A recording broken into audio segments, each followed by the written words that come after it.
ئاماری پێشێلکاریەکان لە سەرەتای ئەم ساڵەوە واتە لە 1/1/2021 هەتا بەرواری 30/4/2021 بەم شێوەیە بووە.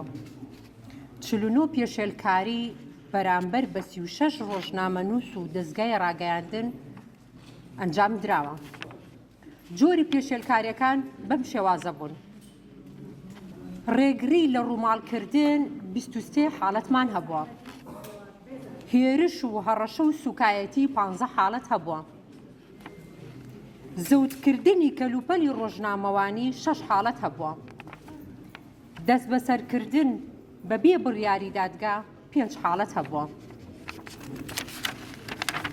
ئەمە لە کاتێکدا 4 مانگی 2020 88 کەیسی سکاڵای ڕۆژنامەنووس و کەناڵ لای سەنتەری میترۆ تۆمارکرا بوو کە زۆربەی پێشێلکاریەکان دەستگیرکردن و هەڕەشەکردن و ڕێگری بووە. بەمەش پێشێلکاریەکان نیو هێندە کەمیان کردووە.